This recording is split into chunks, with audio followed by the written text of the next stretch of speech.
get 1,000 hugs from 10,000 lightning bugs as they... Good evening, third grade students of Miss Barnes' environmental science class. My name is Jake Leckie, and I'll be doing my presentation on soil conservation and land specs. Hello elementary schoolers, my name is David Schultz and I'm here with Jake Leckie today to do our environmental science project on soil conservation. Scotty doesn't know that Fiona and me do it. Good morning, Jake Leckie here again. As you can see, it's a nice stormy day here in Pennsylvania.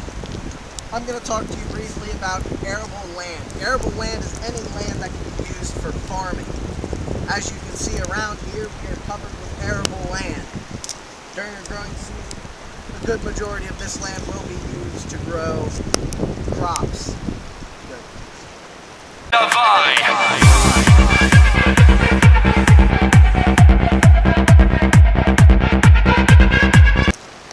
Hey, it's me again! Alright kids, this is some example of some good topsoil under all this plant life and all this corn right here. This is some good topsoil right here.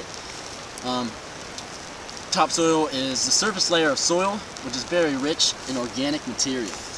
So, as you can see, it's obviously used for growing a lot of crops, like all this corn. So, I mean, that's what topsoil is for. Stacy's mom has got it going on. Good evening. I'm here to talk about an urgent issue that happens on a daily basis called erosion. Now, erosion is the movement of rock or soil by wind or water.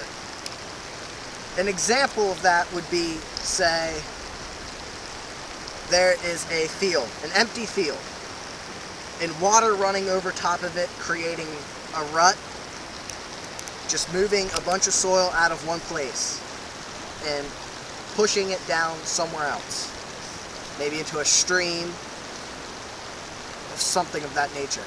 I got that girl from overseas, now she's my Miss America, now can I be her soldier, please, I'm fighting. Go. Hey guys, I'm only wearing this lacrosse helmet because it's raining out and I really don't feel like getting wet right now. Anyways, all of this brown crap right here, this big pile right here, it's called a compost pile.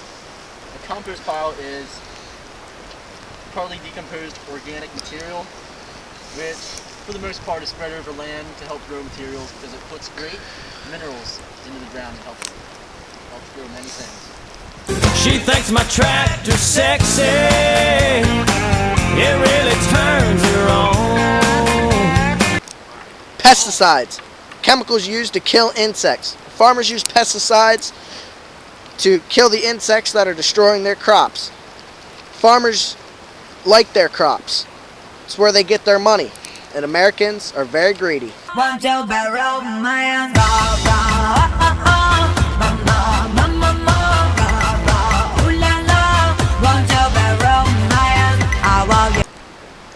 Good evening, guys. Overdressed? No. I'm here to talk about genetic engineering.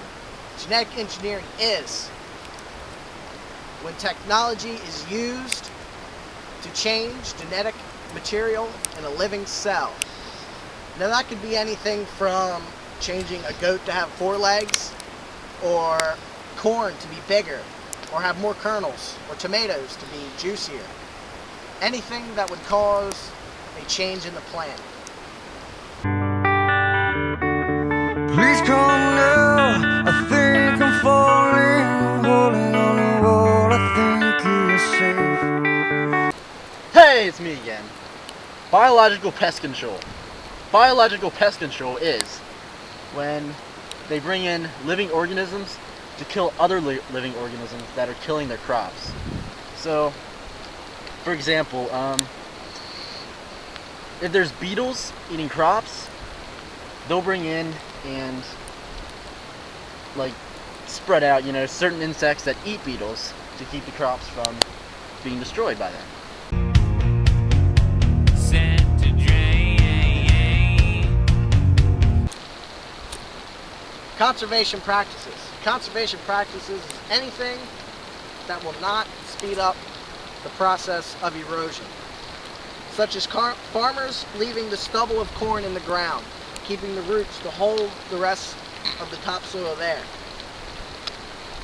or planting some other crop in the wintertime, such as winter wheat, something not quite price efficient, but something that will hold the topsoil down and keep it arable for the next season. Honky tonk, but don't get long. Keeping perfect rhythm make you wanna swing along. Got it. Desertification! Desertification is when land becomes desert-like and arid, so that you will not be able to grow any crops whatsoever. For example, this road is kind of like a desert because there's obviously nothing growing on it, which makes you not able to farm.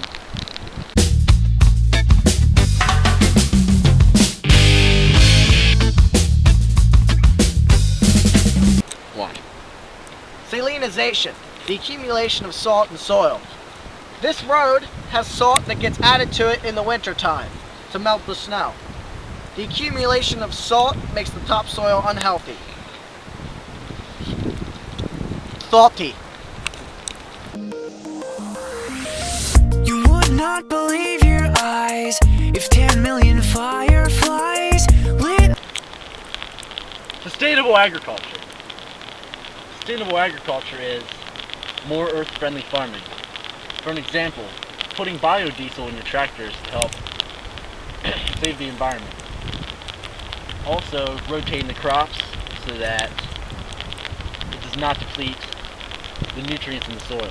The world is a vampire. Soil composition is the contents of soil, such as nutrients, oxygen, living and dead organisms, and rocks. The soil composition is very important because the lack of one of those ingredients, if you will, could be the difference between a good and bad growing season. 1. Integrated pest management. Integrated pest management is the controlling of pests on crops. There's a lot of things that go into integrated pest management, such as economic consideration, setting an action or a plan, and crop and pest ecology, knowing what they're up against and what they're dealing with. The next step would be to identify and monitor their pests. What kind of pest is it? What kind of damage they're doing? How long it takes them to do that damage? And then the last step, controlling the pests. Lots of work goes into integrated pest management.